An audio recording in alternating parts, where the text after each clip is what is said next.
জ্যোতি ওরফে উজির সাথে অসভ্যতামি করায় দুর্জয়কে উচিত শাস্তি দিল ঋষি। সম্পূর্ণ জানতে ভিডিওটিতে একটি লাইক করে দেখতে থাকো। গল্পের শুরুতেই দেখা যায় ঐশীর ছেলে পিকু সে কোনোভাবেই খেতে চায় না, আর তখনই দেখতে থাকে উজি। এরপরে ঐশী বলে এই জন্য আমি তোমাকে কোনোভাবেই বোর্ডিং থেকে বাড়িতে নিয়ে আসতে চাই না, কারণ আমি জানি তুমি এখানে আসলে আবারও সেই রকমের দুষ্টুমি শুরু করে দেবে। পিকু তখন বলে আমার সাথে তুমি এরকম ব্যবহার করো কেন? এরপরে উজি বলে আমাকে দিন, আমি ওকে খাইয়ে দিচ্ছি। এরপরে ফোনটা রেখে দেয় পিকুর হাত থেকে আর বলে গল্প শুনবে? গল্প? আমি খুব ভালো গল্প বলতে পারি। উজি তখন গল্প বলার অফার করলে পিকু বলে হ্যাঁ বলো না। গল্প বলতে বলতে উজি পিকুকে খাইয়ে দিচ্ছিল। ঠিক সেই মুহূর্তেই চলে এসেছে ব্লগিং করতে করতে দাদু আর বলে এই যে আমার পুতি, একদম পুতি হচ্ছে পিকু। আর ঠিক সেই পরেই যখন উজির মুখের দিকে ক্যামেরা ধরছিল তখনই উজি বারবার সরে সরে আসে। ঐশী তখন বলে কি ব্যাপার বলো তো, তুমি দাদুর ক্যামেরা দেখে বারবার সরে যাও কেন? তখনই উজি বলে আমার ক্যামেরা খুব একটা ভালো লাগে না, তাই আমাকে সরে যেতে হয়। এটাতে আপনার কোনো আপত্তি থাকলে আমার কিছু করবার নেই। এরপরেই উজি মনে মনে ভাবে অপরাধ করেছে একজন, আর সেই অপরাধে আমরা এখন পড়ে গিয়ে আমাদের মুখ লুকাতে হচ্ছে। এটা যে কত বড় একটা অন্যায় সেটা আর কাকে বলে বোঝাবো। অন্যদিকে নিশা আর ভানু কম্পিউটার নিয়ে বসে আছে। নিশা চাইছে ঋষির ডিজিটাল লকারের পাসকোড না হলে কিছুতেই খুলতে পারবে না।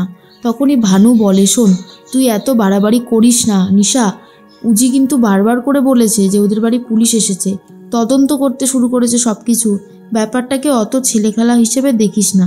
ভানুর কথা শুনে নিশা বলে তুই চুপ কর তো, তুই আমাকে চিনিস আমি কতদূর কি করতে পারি। এইটুকু করা আমার পক্ষে কোনো অসম্ভব কিছু না। পুলিশকে কিভাবে বলে বলে গোল দিই তুই শুধু সেটা দেখতে থাক। ভানু বলে তুই এবার বাড়াবাড়ি করছিস, এরপর কিছু হয়ে গেলে কিন্তু সোজা গারদে যেতে হবে। হ্যাঁ, কথাটা ভালো করে মাথায় ঢুকিয়ে নে। তুই পারবি তো সোজা গারদে গিয়ে থাকতে? নিশা তখন বলে আমি কি পারবো আর কি পারবো না সেটা এখন তোকে জানতে হবে না, তুই শুধু দেখতে থাক। এরপর উজিকে আবারও ফোন করে আর বলে কিরে উজি, তোকে যে আমি বললাম তুই তো এখনও পাঠালি না। উজি তখন বলে দেখ দিদি, তোর সাথে পরে কথা বলছি, এই বলেই ফোনটা কেটে দেয়। তার মধ্যেই ঋষি এসে উজিকে জড়িয়ে ধরে আর বলে আচ্ছা তুমি কোথায় চলে চলে বেড়াচ্ছ বলো তো? হ্যাঁ, তুমি একবারও আমার দিকে ফিরে তাকাও না, কি ব্যাপার? উজি বলে বাড়িতে নাকি পুলিশ অফিসার এসছে, আপনাকে ডাকছে। তখনই ঋষি বলে পুলিশ এত রাতে, চলো তো গিয়ে দেখি। এই বলে ঋষিকে তো আগে পাঠিয়ে দেয়। তারপর ঘরের দরজা বন্ধ করে নিশাকে ফোন করে বলে দিদি, আমাদের বাড়িতে কিন্তু নতুন অফিসার জিৎ বসু এসেছে, উনি কিন্তু একেবারে তুখর অপরাধীদেরকে ধরতে, তুই কিন্তু একটু সাবধানে থাক। বারবার করে তোকে বলছি, তুই যে কেন বুঝতে চাইছিস না সেটাই আমার মাথার মধ্যে ঢুকছে না। যখন ধরা পড়বি না তখন এই বোনের কথাই বারবার মনে হবে যে কেন তুই বোনের কথাটা শুনলি না। তোকে এখনও ওয়ার্নিং দিচ্ছি রে দিদি, তুই কিন্তু শুধরে যা, না হলে পরে বিপদে পড়বি। এরপর নিশা বলে শোন, কোনো বিপদ আমাকে স্পর্শ করতে পারবে না, বুঝেছিস? তুই যেভাবেই হোক ওই পাসওয়ার্ডটা জোগাড় করে দে। এই বলেই ফোনটা কেটে দেয়। এরপরে চলে এসেছিল তো জিৎ বাসু, আর সে এসে কথা বলতে থাকে। তখনই ঋষি বলে আচ্ছা অফিসার, অপরাধী কবে ধরা পড়বে বলুন তো? আজ অনেকগুলো দিন হয়ে গেল অপরাধী আমাদের থেকে অনেক কিছু নিয়ে রীতিমতো গা ঢাকা দিয়ে রয়েছে, কোনোভাবেই সামনে আসছে না। জিৎ বাসু বলে দেখুন আমরা চেষ্টা করছি।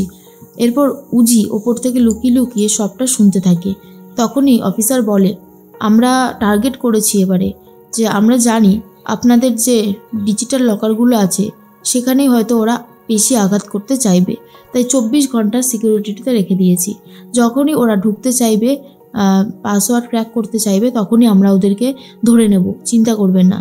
তবে কি বলুন তো ঋষিবাবু, আপনাদের যে এত ক্ষতি করতে পারছে তার একটাই কারণ, এই শত্রু হলো আপনাদের চেনাশোনা, যে আপনাদের বাড়িতেও থাকে আবার গুন্ডাদের আড্ডার জায়গাতেও থাকে। না হলে এত বড় বড় কাজ করা ইম্পসিবল ব্যাপার, সম্ভব নয় কোনো ইনফরমেশন না থাকলে। তখনই ঋষি বলে বাড়িতে কে থাকতে পারে এরকম? কিন্তু অফিসার আমি কিছু জানি না, আপনি যত তাড়াতাড়ি সম্ভব খুঁজে বার করুন, অপরাধীদেরকে আমি দেখতে চাই। ঐশী তখন বলে আমার 12 কোটি টাকার গয়না ওরা নিয়ে গেছে আমার চোখের সামনে দিয়ে, কিন্তু আমি ধরতে পারিনি অফিসার, আপনাকে কিন্তু ধরতেই হবে। অফিসার বলে চিন্তা করবেন না, খুব তাড়াতাড়ি ধরা পড়ে যাবে। এর মাঝখানেই উজি ভাবে দিদিকে তো এতবার বললাম, শুনলো না, এরপর যা ইচ্ছা ওর করুক। অন্যদিকে দুর্জয় ভাবে খেয়ার সাথে আমার কথা বলা হয়নি, খেয়ার সাথে আমাকে কথাটা বলতেই হবে। এরপর চলে যায় খেয়ার ঘরে, যেখানে দেখছে খেয়া ঘুমিয়ে আছে, কিন্তু ওটা খেয়া নয়, ওটা হচ্ছে উজি। আর তখনই খেয়ার গায়ে হাত দিয়ে বলে, খেয়া যা হয়েছে ভুলে যাও, তুমি না কালকে থেকে আমার সাথে নর্মাল ব্যবহার করবে, ঠিক আছে? তুমি কিন্তু এরকম করো না, বাড়ির লোক আমাকে সন্দেহ করছে, এটা অন্তত বোঝো। তারপরে যখন জ্যোতির ফেসটা দেখতে পায়, দুর্জয় ভয় পেয়ে যায় আর বলে, কি জ্যোতি তুমি এখানে? আমি তো ভাবলাম খেয়া। তখন জ্যোতি বলে, এই জন্য আমি বুঝতে পারছি যে খেয়া আপনাকে দেখলে কেন এরকম ছটপট করে। আপনি কি ভেবেছেন যে অন্যায় করে পার পেয়ে যাবেন? সেটা কখনোই হবে না। আপনার মতন খারাপ মানুষদেরকে জব্দ করার জন্য না এই জ্যোতি একা কাফি আছে। আপনার না একটা মেয়ে আছে খেয়ার বয়সী, আপনি তার মুখের দিকেও একবারও তাকাননি, তাই না? না হলে এত বড় অন্যায় আপনি কোনোদিনও করতে পারতেন না। তখনই দুর্জয় বলে, প্লিজ প্লিজ আমার কথাটা শোনো, শান্ত হও। তুমি কিন্তু বেশি বাড়াবাড়ি করো না, হ্যাঁ? কি ভেবেছো তোমার কথাকে কেউ বিশ্বাস করবে? তুমি ওদেরকে বললে, কেউ না, দিদি ভাই, দাদা, শঙ্খ, এই বাড়ির প্রত্যেকটা মানুষ না আমাকে চরমতম বিশ্বাস করে, ভালোবাসে, তাই তোমার কথায় কিচ্ছু হবে না। তখন জ্যোতি বলে, আমি প্রমাণ করে দেব যে আপনি ছোটবেলায় খেয়ার সাথে এমন কোনো অন্যায় করেছেন যার জন্য এখনো পর্যন্ত খেয়া ট্রমার মধ্যে রয়েছে। ও আপনাকে দেখলেই রাগে ফুঁসতে থাকে আর নিজের ক্ষতি করতে থাকে। আপনি কি ভেবেছেন এইভাবে পার পাবেন? অসম্ভব। এর মধ্যেই দেখা যায় যে খেয়া তো ঘরে নেই, খেয়া রয়ে গেছে ড্রয়িং রুমে। আর এটা দেখার পরে ঐশী বলে, বাবা আমি তোমাকে বলছি না, খেয়া দিন দিন এমন পাগলামি শুরু করছে যে আমরা কেউই ওকে শান্ত করতে পারছি না। কি যে হচ্ছে বুঝতেও পারছি না, কি হয়েছে ওর সাথে যে ও এরকম করে। ঋষি তখন বলে, কি হয়েছে তোরা সবাই এখানে? ঐশী বলে, আর বলিস না, খেয়া নিজের ঘরে না গিয়ে ড্রয়িং রুমে শুয়ে আছে, আমি বুঝতে পারছি না যে ওকে কী করে সামলাবো। তখন ঋষি বলে, সে কি, আমার ঘর থেকে যে জ্যোতি বেরিয়ে গেল, বললো আজকে রাতটায় নাকি খেয়ার সাথে থাকবে, তাহলে ওই বা কোথায় গেল?